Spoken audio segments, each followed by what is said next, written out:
Good afternoon children's. आज का हमारा टॉपिक है सामान्य खेल, चोट व उनका उपचार या प्रबंधन। जैसा कि हम सब जानते हैं कि जो बच्चा होता है उसका खेलना जो है बचपन से ही एक स्वाभाविक प्रवृत्ति होती है। और वह जब बच्चा जब बचपन से लेकर जब तक बड़ा नहीं हो जाता है वह खेल खेलता रहता है।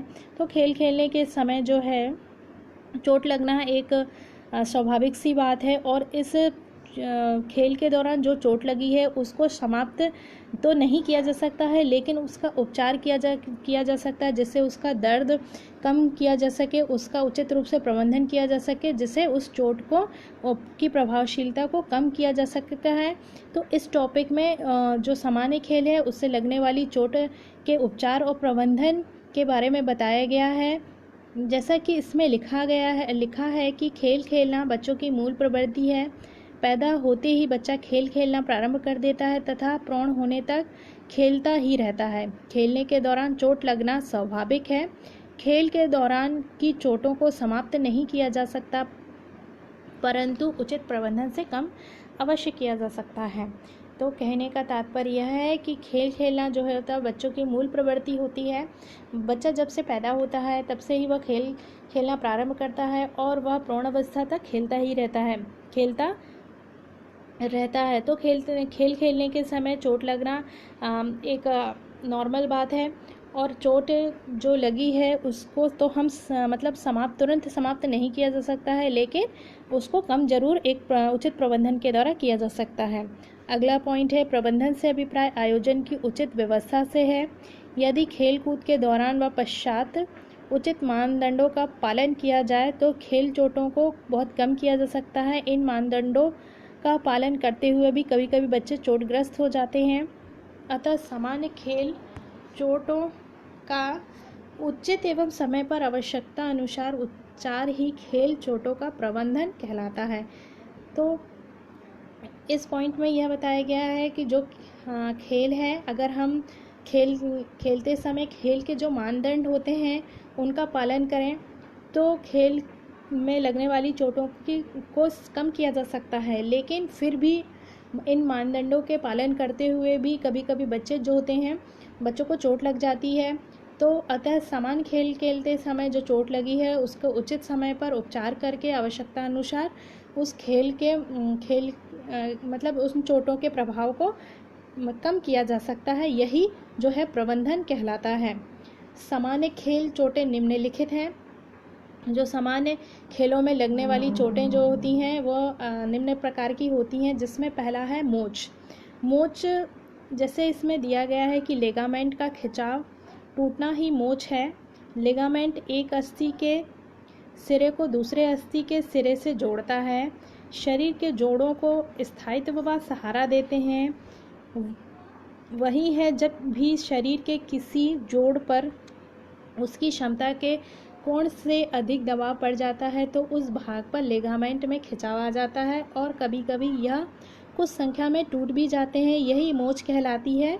तो जो एक हड्डी को दूसरी हड्डी से जोड़ने वाला जो फिलामेंट होता है जिसे हम लिगामेंट कहते हैं, और यह लिगामेंट जो होता है एक हड्डी के सिरे को दूसरी हड्डी से जोड़ता है। जब यह लिगामेंट जो होते हैं, जब लिगामेंट में किसी चोट लग जाने के कारण या तो किसी से धक्का लग जाने के कारण जब ज़रूरत से ज़्यादा खिंचाव उत्पन्न हो जाता है तो यह लिगामेंट जो होते हैं आप ज़रूरत से ज़्यादा खिंच जाते हैं या कुछ संख्या में टूट जाते हैं। तो वही जो एक मोच की स्थिति हो जाती है जिसे हम मोच कहते हैं। मोच को हम इसे हम तीन भागों में बांट सकते हैं। पहला खिंचाव। तो खिंचाव में पेशी का कंडरा टेंडन में घुमाव या ऐंठन आना ही खिंचाव है। मतलब जो पेशी और अस्थि को जोड़ने वाला जो तत्व होता है, फिलामेंट जो होता है वो टेंडन होता है। उसमें अगर ज़्यादा घुमाव हो गया है या ज़रूरत से ज़्यादा ऐंठन हो गई है तो वह खिंचाव कहलाता है। जिस प्रकार जोड़ एक अस्थि से लिगामेंट के माध्यम से बंधी होती है, मतलब जो अस्थियां होती हैं वो लिगामेंट से आपस में जुड़ी हुई होती हैं, उसी प्रकार पेशी व अस्थि टेंडन के माध्यम से बंधी रहती है। शरीर के किसी हिस्से पर दबाव धक्का या किसी वस्तु के टकराने की स्थिति में इन टेंडन व पेशियों में घुमाव या ऐंठन आ जाती है, वही खिंचाव कहलाती है। तो शरीर के किसी भी हिस्से में धक्का की वजह से, दबाव की वजह से या किसी वस्तु के टकराने की स्थिति में ये टेंडन व पेशियों में घुमाव या ऐंठन आ जाता है, जिसे हम खिंचाव कहते हैं। अब मोच और खिंचाव के लक्षण, अगर हम मोच और खिंचाव के लक्षण को हम किस तरह पहचानें, तो इन लक्षणों के द्वारा हम पहचान सकते हैं कि हमें मोच है या नहीं है। तो पहला है, चोटग्रस्त हिस्से पर सूजन व दर्द होता है। जहाँ पर अगर हमें चोट लगी है, जहाँ पर अगर हमें मोच है या खिंचाव है, तो वहाँ पर दर्द होगा हमें और सूजन होगी। अगला पॉइंट है, चोटग्रस्त हिस्से की हलचल में कठिनाई होती है।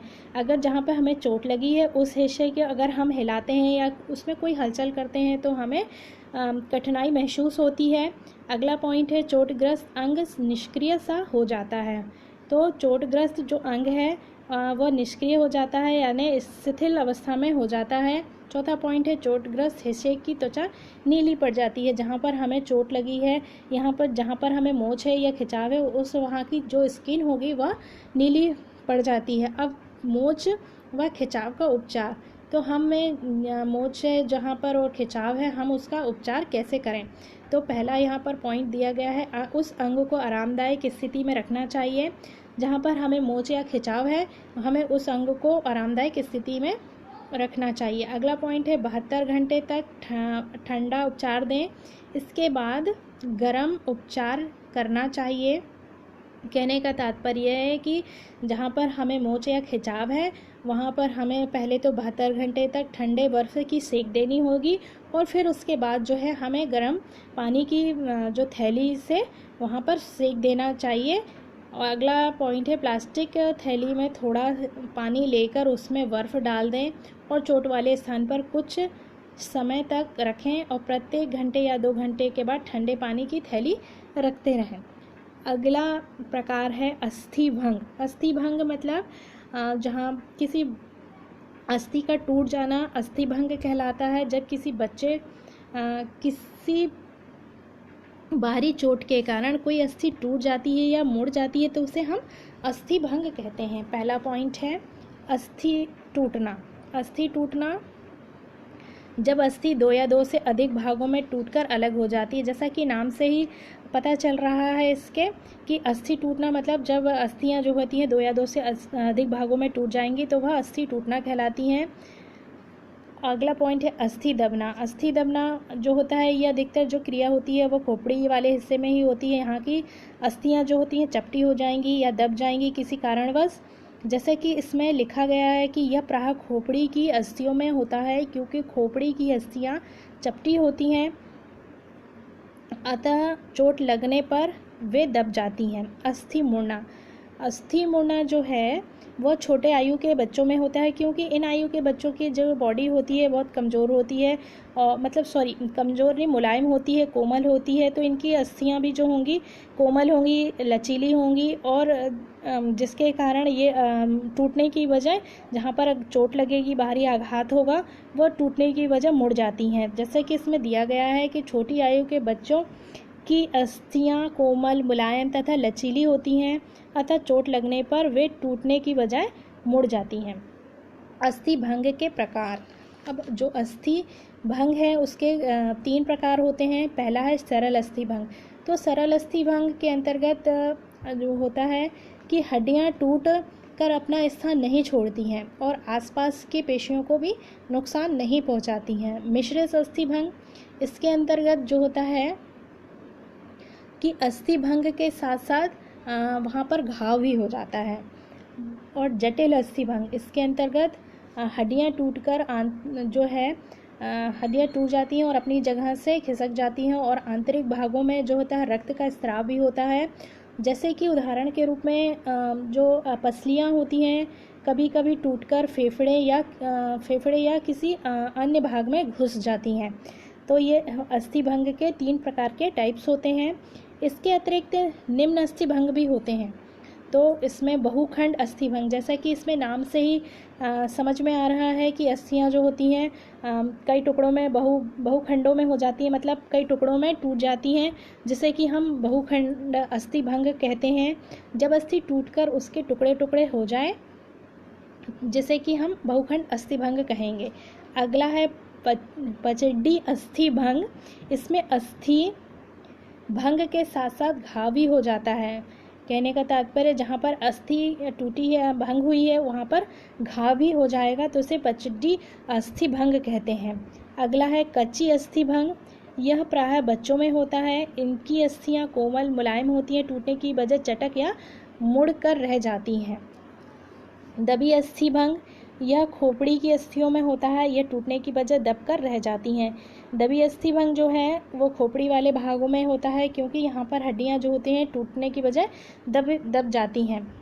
अब जो लक्षण अस्थि भंग का एक्सरे द्वारा ही निश्चित होता है कि किस प्रकार का अस्थि भंग है। जो अस्थि भंग को जानने के लिए हमें एक्सरे कराना होता है, और एक्सरे के द्वारा ही हमें पता चलता है कि वो बहुखंड अस्थि भंग है या सरल अस्थि भंग है या मिश्रित अस्थि भंग है या जटिल अस्थि भंग है, कि किस प्रकार का अस्थि भंग है, उसके अनुसार ही उसका उपचार या प्रबंधन किया जाता है। पहला है बहुत दर्द हो। इसके कुछ लक्षण हैं जिसके द्वारा हम अस्थि भंग को पहचान सकते हैं। पहला है बहुत दर्द होता है, जो छूने पर बढ़ जाता है। जहाँ पर हमें हमारा अस्थि भंग हुआ है वहाँ पर बहुत दर्द होगा, और वो छूने पर भी दर्द बढ़ जाएगा। वहाँ पर सूजन आ जाती है। दूसरे पॉइंट में टूटी हड्डी के सिरों में रोगी को टकराव महसूस होता है। जहाँ पर हड्डी टूटी है वहाँ के रोगी के सिरों हड्डियों के सिरों में रोगी को टकराव महसूस होता है। अगला पॉइंट है अंग शिथिल पड़ जाता है तथा क्रियाहीन हो जाता है। जहाँ पर हड्डी टूटी है वहाँ का अंग जो होगा वो निष्क्रिय अवस्था में हो जाता है, और उसमें कोई भी क्रिया नहीं होगी। अगला पॉइंट है उस हिस्से का आकार बदल जाता है।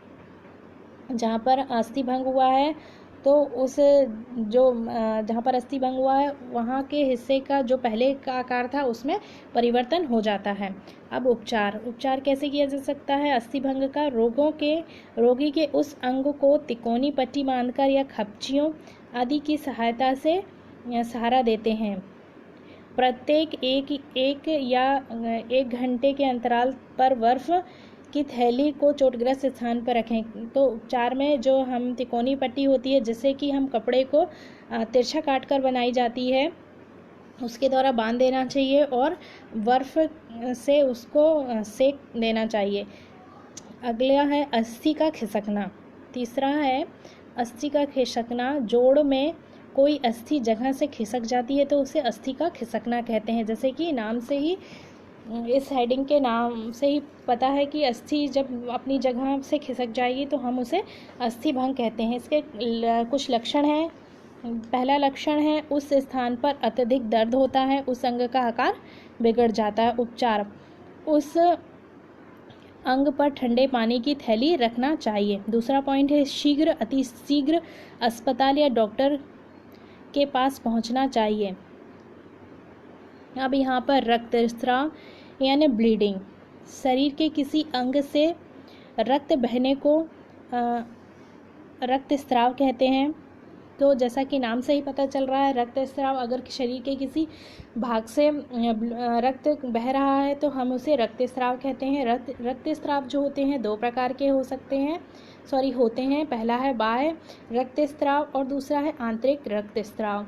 बाह्य रक्तस्राव से तात्पर्य है कि जब हमें जो रक्तस्राव दिखाई दे, बहता हुआ दिखाई दे, तो वह बाह्य रक्तस्राव में के अंतर्गत आता है। और आंतरिक रक्तस्राव वह रक्तस्राव है जो हमें अपनी आंखों से दिखाई नहीं देता है, यानी जो शरीर के आंतरिक भागों में रक्त का स्राव होता है वह आंतरिक रक्तस्राव के अंतर्गत आता है।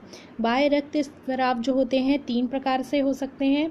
पहला है धमनी द्वारा। इसमें जो होता है रक्त बहुत तीव्र गति से बहता है, यानी रक्त का स्राव जो होता है बहुत तेज़ी से होता है, और यह झटके के द्वारा भी झटके से भी रक्त का स्राव होता है। अगला है शिरा द्वारा। जो शिरा द्वारा जो रक्त का स्राव होता है वह नियमित रूप से होता है।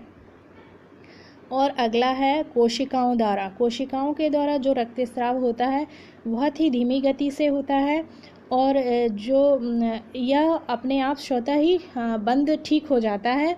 तो ये हो गए हमारे जो खेल हैं, सामान्य खेल हैं, उनके द्वारा जो चोट लगती हैं और उनके जो लक्षण और उनके उपचार या प्रबंधन की विधियाँ।